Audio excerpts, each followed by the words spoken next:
Hello everyone, आज हम coordinations compound के बारे में डिस्कस करेंगे। अगर हम बात करें कोऑर्डिनेशंस कंपाउंड की कि कोऑर्डिनेशंस कंपाउंड क्या होते हैं, सबसे पहले हम इंट्रोडक्शन करेंगे कि coordinations compound, central metal atom, ligand क्या होते हैं। उसके बाद इसमें आएंगे आपके नोमेनक्लेचर, देन थ्योरीज आएंगी, Werner theory, valence bond theory, crystal field theory.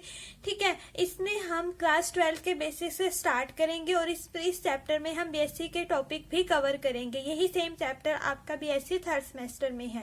अब अगर हम बात करें कोऑर्डिनेशन कंपाउंड की कि कोऑर्डिनेशन कंपाउंड क्या होते हैं, अगर हम बात करें ट्रांजिशन मैटर की, ट्रांजिशन मैटर की अगर हम बात करें, ट्रांजिशन मेटल में एबिलिटी होती है कॉम्प्लेक्स फॉर्म करने की। जो ट्रांजिशंस मेटल होती हैं उनमें एबिलिटी होती है कॉम्प्लेक्स फॉर्म करने की और इन्हीं कॉम्प्लेक्सेस को बोलते हैं कोऑर्डिनेशन कंपाउंड। ट्रांजिशन मेटल की एबिलिटी होती है कॉम्प्लेक्स फॉर्म करने की और इन्हीं कॉम्प्लेक्स को बोलते हैं हम कोऑर्डिनेशन कंपाउंड। अब सबसे पहले तो अगर हम बात करें मेटल की, मेटल क्या होती है? मेटल की टेंडेंसी होती है इलेक्ट्रॉन लूज करने की। कोई भी एटम है या फिर एलिमेंट्स है, इलेक्ट्रॉन लूज क्यों करता है? अपने आप को स्टेबल करने के लिए, अपनी कॉन्फ़िगरेशन को स्टेबल करने के लिए। मेटल की टेंडेंसी होती है इलेक्ट्रॉन लूज करने की और नॉन मेटल की टेंडेंसी होती है इलेक्ट्रॉन गेन करने की। अब ट्रांजिशंस की बात करें, ट्रांजिशन मेटल कौन से होते हैं? जो डीप लॉक्स एलिमेंट्स होते हैं उनको हम ट्रांजिशन एलिमेंट बोलते हैं। ठीक है, अब डीप लॉक कौन से एलिमेंट्स होते हैं? जिनका लास्ट इलेक्ट्रॉन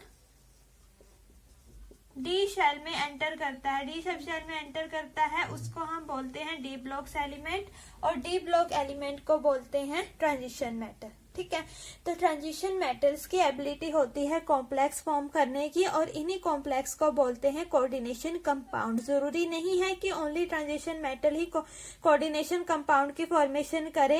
अनदर जो मेटल्स होती हैं, अगर हम बात करें क्लोरोफिल में जो मैग्नीशियम होती है, मैग्नीशियम मेटल होती है, वो यूज होती है कोऑर्डिनेशन कंपाउंड के लिए। मैग्नीशियम मेटल यूज होती है।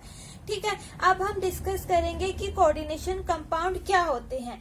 कोऑर्डिनेशन कंपाउंड वो कंपाउंड होते हैं जिसमें जो सेंट्रल मेटल एटम होती है, कोऑर्डिनेशन कंपाउंड वो कंपाउंड होते हैं जिसमें सेंट्रल मेटल है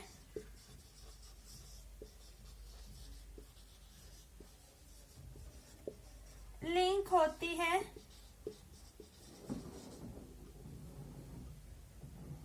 आयन से और न्यूट्रल मॉलिक्यूल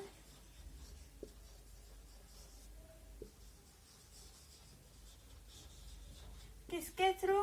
कोऑर्डिनेट बॉन्ड के थ्रू।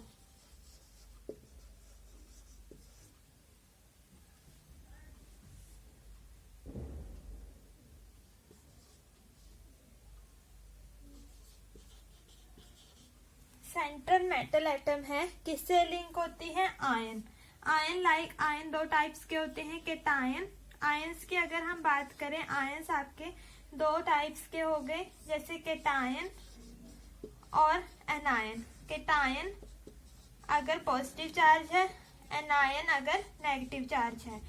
तो अगर हम बात करें कोऑर्डिनेशन कंपाउंड की, कोऑर्डिनेशन कंपाउंड वो कंपाउंड होते हैं जिसमें जो सेंट्रल मेटल एटम है वो किससे लिंक है? आयन से लिंक है या न्यूट्रल मॉलिक्यूल से लिंक है। न्यूट्रल मॉलिक्यूल जिसके ऊपर कोई चार्ज ना हो, किसके थ्रू? कोऑर्डिनेट बॉन्ड के थ्रू। ठीक है, सेंट्रल मेटल एटम है, किससे लिंक है? आयन और मॉलिक्यूल से लिंक है, आयन से और न्यूट्रल मॉलिक्यूल से, किसके थ्रू? कोऑर्डिनेट बॉन्ड के थ्रू। आयंस हमारे दो टाइप्स के होते हैं, केटायन और एनायन। केटायन अगर पॉजिटिव चार्ज है, एनायन अगर नेगेटिव चार्ज है। और कोऑर्डिनेट बॉन्ड कौन सा बॉन्ड होता है? कोऑर्डिनेट बॉन्ड वो बॉन्ड होता है जिसमें एक ही एटम इलेक्ट्रॉन शेयर करता है। कोऑर्डिनेट बॉन्ड में। कोवलेंट बॉन्ड में दोनों एटम्स शेयर करते हैं इलेक्ट्रॉन। कोऑर्डिनेट बॉन्ड में एक ही एटम इलेक्ट्रॉन शेयर करता है। तो जब एक ही एटम इलेक्ट्रॉन शेयर करेगा, जब जो बॉन्ड बनेगा वो होगा कोऑर्डिनेट बॉन्ड। ठीक है, कोऑर्डिनेट बॉन्ड कब फॉर्म होता है? अगर एक ही एटम इलेक्ट्रॉन शेयर करता है तब कोऑर्डिनेट बॉन्ड फॉर्म होता है। अब जो सेंट्रल मेटल एटम है किस स्पीशीज से अटैच है? जिसके ऊपर जिस स्पीशीज से अटैच होती है, ठीक है, मतलब वो स्पीशीज कौन सी होगी? आयन हो गया या न्यूट्रल मॉलिक्यूल्स हो गया। जिस स्पीशीज से अटैच होती है उनको हम बोलते हैं कॉम्प्लेक्स आयन। और जो कॉम्प्लेक्स आयंस होते हैं वो क्या कैरी करते हैं? चार्ज कैरी करते हैं। लाइक वो पॉजिटिव चार्ज कैरी करते हैं, नेगेटिव चार्ज कैरी करते हैं और न्यूट्रल मॉलिक्यूल्स होते हैं। अब अगर हम बात करें एग्जाम्पल की, जैसे हमारे सेंट्रल एटम जैसे हमने ले लिया निकल। निकल हमारी सेंट्रल मेटल है, वो किससे लिंक है? या तो लिंक होगी आयन से, कैटायन और एनायन से लिंक होगी, या फिर न्यूट्रल मॉलिक्यूल से लिंक होगी। अब ये हमारा है न्यूट्रल मॉलिक्यूल्स, क्योंकि इसके ऊपर चार्ज नहीं है। और किसके थ्रू होगी? कोऑर्डिनेट बॉन्ड के थ्रू। तो ये इस तरीके से अटैच होगा, ऐसे कोऑर्डिनेट बॉन्ड बनेगा।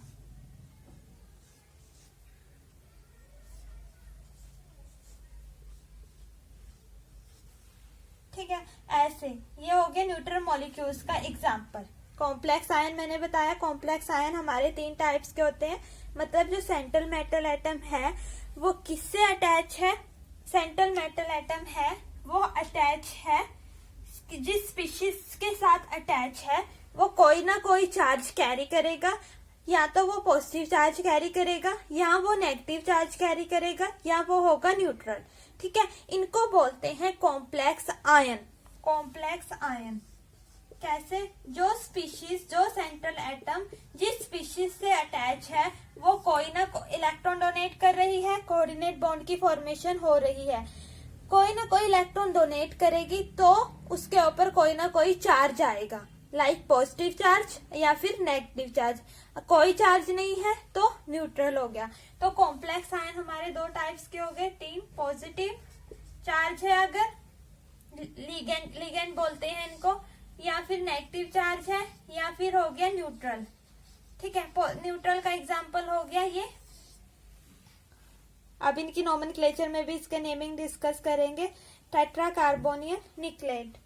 उसके बाद पॉजिटिव चार्ज हो गए, जैसे किसी के ऊपर अगर पॉजिटिव चार्ज है तो पॉजिटिव चार्ज का एग्जांपल हो गया NiNH3 6 2 पॉजिटिव। ये हो गया पॉजिटिव, मतलब कोई ना कोई ये चार्ज कैरी करेंगे। और अगर नेगेटिव की बात करें, नेगेटिव हो गया FeCN6 2 माइनस।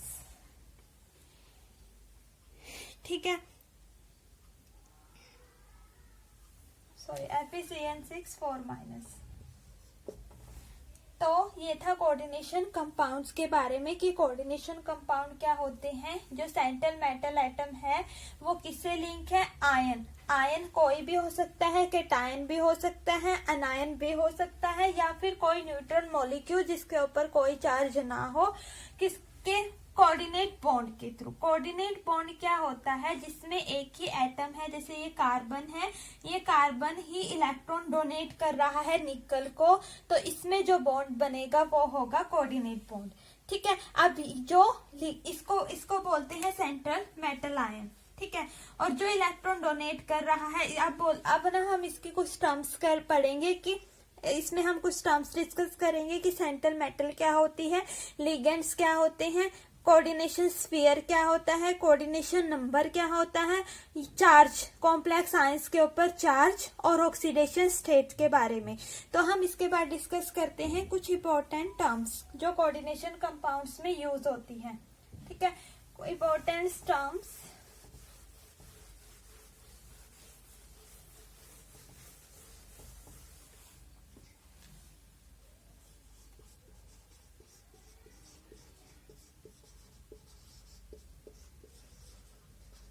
सबसे पहले अगर हम बात करें सेंट्रल मेटल की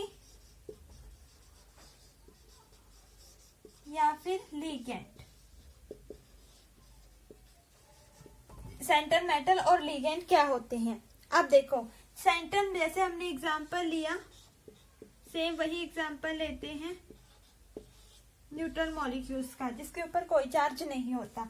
इसमें ये हो गई निकल सेंट्रल मेटल,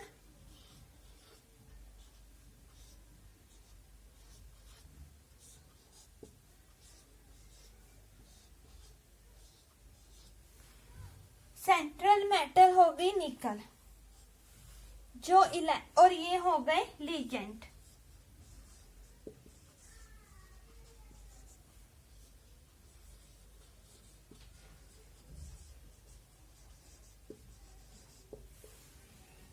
जो इलेक्ट्रॉन डोनेट कर रहे हैं सेंट्रल मेटल को वो हो गए लिगेंड, और जो इलेक्ट्रॉन एक्सेप्ट कर रहे हैं वो हो गई सेंट्रल मेटल। ठीक है, इलेक्ट्रॉन डोनेट कर रहा है, इलेक्ट्रॉन डोनेट तो it behave like Lewis acid, Lewis base, जो इलेक्ट्रॉन डोनेट कर रहा है, और जो इलेक्ट्रॉन एक्सेप्ट कर रहा है सेंट्रल मेटल एटम, इसको बोलेंगे लुईस एसिड। तो कोऑर्डिनेशन कंपाउंड में एक तो होती है सेंट्रल मेटल और एक होता है लिगेंड। लिगेंड जो इलेक्ट्रॉन डोनेट कर रहा है सेंट्रल मेटल को, तो it behave like a Lewis base, और जो इलेक्ट्रॉन एक्सेप्ट कर रहा है वो होगी सेंट्रल मेटल आयन और it behave like a Lewis acid. ठीक है, अब जितने ये लिगेंड अटैच होते हैं, अब सेकंड हमारे पास आता है कोऑर्डिनेशन नंबर। क्या होता है कोऑर्डिनेशन नंबर?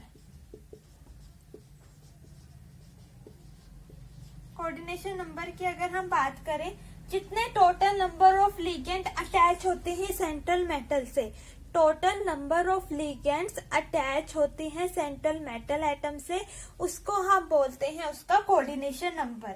अब जैसे इसमें बात करें, इसका कोऑर्डिनेशन नंबर कितना है निकल का? 4।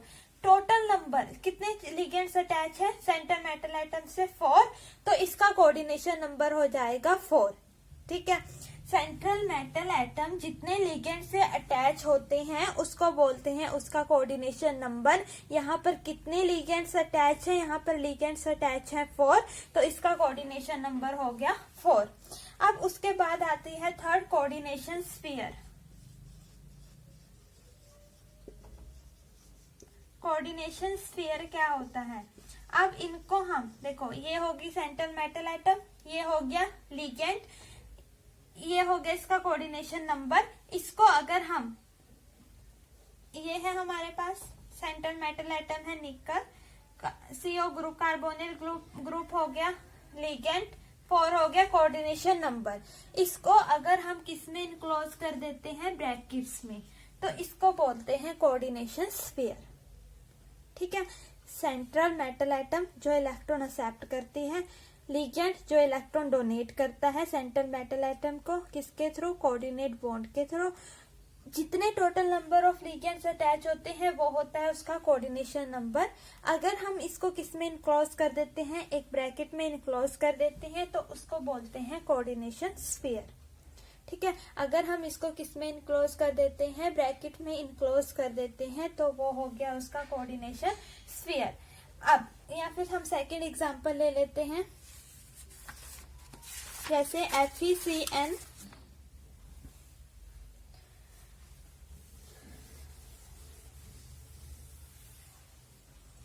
Fe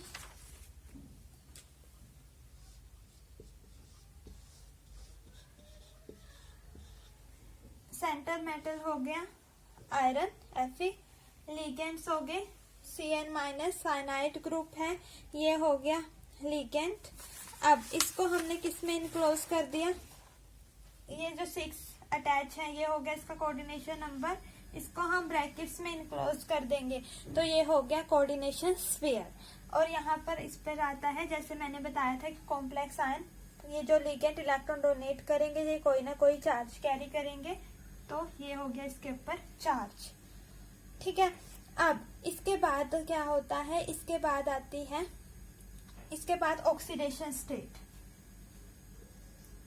कि ऑक्सीडेशन स्टेट हम कैसे कैलकुलेट करते हैं?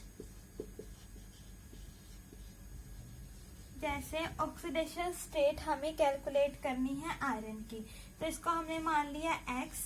अब अगर हमें पता है Cn पे कौन सा चार्ज होता है, -1 का चार्ज होता है, और यहाँ पर हमारे पास कितने Cn है, 6, तो -6 is equal to total charge हो गया 4,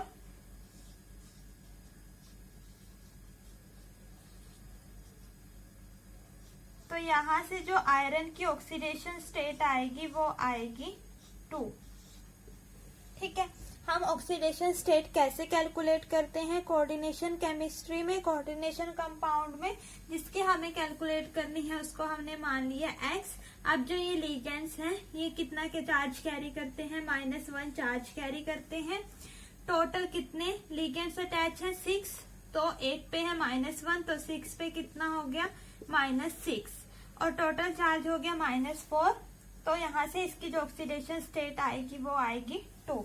ऐसे हम ऑक्सीडेशन स्टेट कैलकुलेट करते हैं। ठीक है, ये टर्म्स थी। सबसे पहले हमने पढ़ा सेंट्रल मेटल आयन और लिगेंड्स क्या होते हैं, सेकंड कोऑर्डिनेशन नंबर क्या होता है, थर्ड कोऑर्डिनेशन स्फीयर क्या होता है, फोर्थ हो गई ऑक्सीडेशन स्टेट। अब इसके बाद हमारी आती है coordination polyhedron. Coordination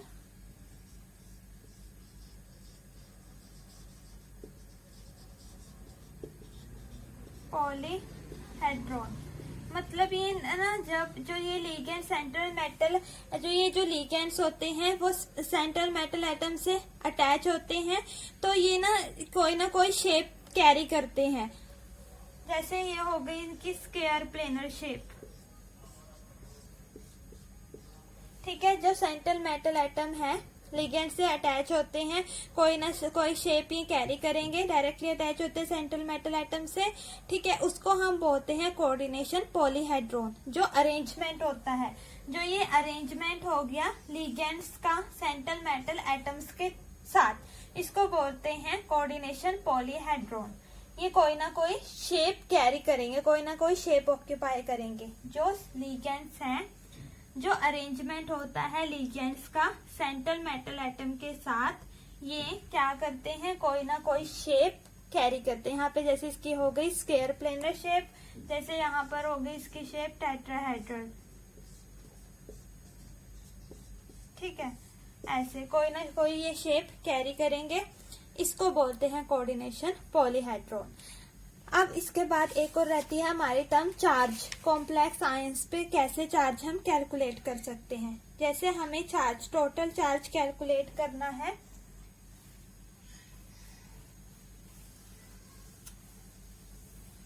charge on the complex ion.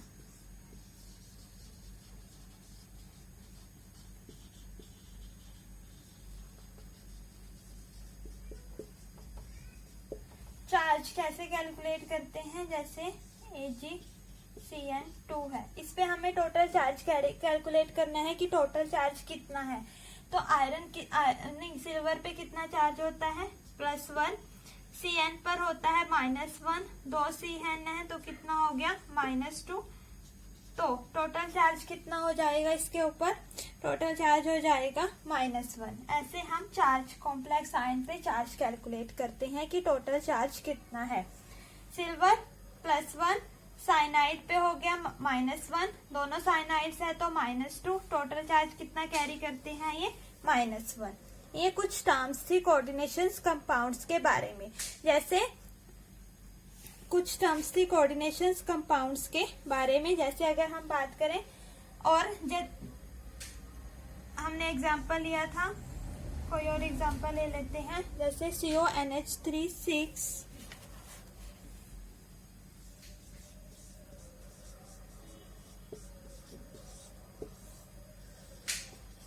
CO हो गया, कोबाल्ट हो गया सेंट्रल मेटल एटम, NH3 हो गया ligands, CO central metal, NH3 हो गया लिगेंड्स। टोटल जितने लिगेंड्स अटैच है वो हो गया कोऑर्डिनेशन नंबर।